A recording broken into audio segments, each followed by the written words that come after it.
ये है मोहन प्यारे और उनका पत्नी। घर में कोई काम नहीं था तो सारा दिन घर में बैठा रहता था। शादी का 3 साल हो चुका था। एक बार परदेश जाकर व्यापार करने की इच्छा अपने पिता से कही, लेकिन मोहन के पिता रामलाल है कि अपने बेटे को परदेश भेजना ही नहीं चाहता था। मोहनलाल बहुत समझाया और अपने पिता को राजी कर लिया और उनके आशीर्वाद लेकर परदेश के लिए रवाना हो गए।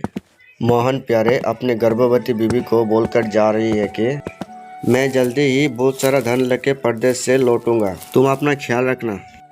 परदेश में मेहनत से बहुत धन कमाया और वो धनी सेठ बन गया। 17 वर्ष धन कमाने के बाद उनको वापस घर लौटने की इच्छा हुई। उसे रास्ते में एक व्यक्ति मिला जो दुखी मन से बैठा था। अरे भाई, तुम पैर के नीचे इतना उदास क्यों बैठे हो? मैं यहाँ ज्ञान की सूत्र बेचने आया था, पर कोई लेने को तैयार नहीं है। सेठ ने सोचा, इस देश में मैंने बहुत धन कमाया है और यह मेरी कर्म भूमि भी है, इसका मान रखना चाहिए। ठीक है, मैं तुम्हारा ज्ञान सूत्र खरीदने के लिए तैयार हूँ, पर मेरे हर एक ज्ञान सूत्र की कीमत 500 स्वर्ण मुद्राएं है। सौदा तो महंगा लग रहा था, लेकिन कर्म भूमि का मान रखते हुए मैं 500 स्वर्ण मुद्राएं तुम्हें देता हूँ। व्यक्ति ने ज्ञान का पहला सूत्र दिया कि कोई भी कार्य करने से पहले 2 मिनट रुककर सोच लेना। सेठ ने सूत्र अपने साथ में लिए अपने घर के ओर चल पड़े। फिर जहाज पर चढ़ गए। कई दिनों की यात्रा के बाद रात्रि के समय सेठ अपने घर को पहुंचा। उसने सोचा, इतने सालों बाद घर लौटा हूँ तो क्यों ना चुपके से बिना खबर दिए सीधे पत्नी के पास पहुंचकर उसे सरप्राइज दूं।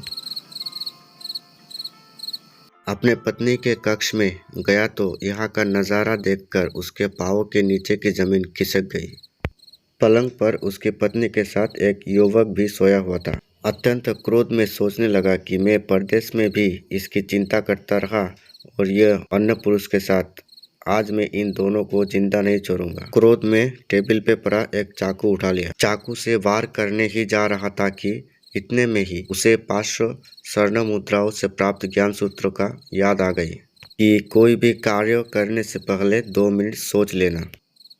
सोचने के लिए रुका ही था, तभी कहीं से एक बिल्ली आकर एक बर्तन गिरा दिया। आवाज सुनकर पत्नी की नींद खुल गई। जैसे ही उसकी नजर अपने पति पर पड़ी, वो खुश हो गई। वो भाग के आई और पति के पैर छुई और बोलने लगी, स्वामी, आपके बिना जीवन सुना सुना था। इंतजार में इतने वर्ष कैसे काट ली, ये सिर्फ मैं ही जानती हूँ। सेठ तो पलंग पर सोए पुरुष को देखकर क्रोधित था। पत्नी ने युवक को उठने के लिए कहा, बेटा उठ जा, तेरे पिता आए हैं। युवक उठकर जैसे ही पिता को प्रणाम करने झुका, माथे की पगड़ी पैरों में गिर गई। उसके लंबे बाल बिखर गए। सेठ की पत्नी ने कहा, यह आपकी बेटी है। पिता के बिना इसके मान को कोई आंच न आए, इसीलिए मैंने इससे बचपन से पुत्र के समान ही पालन पोषण और संस्कार दिए हैं।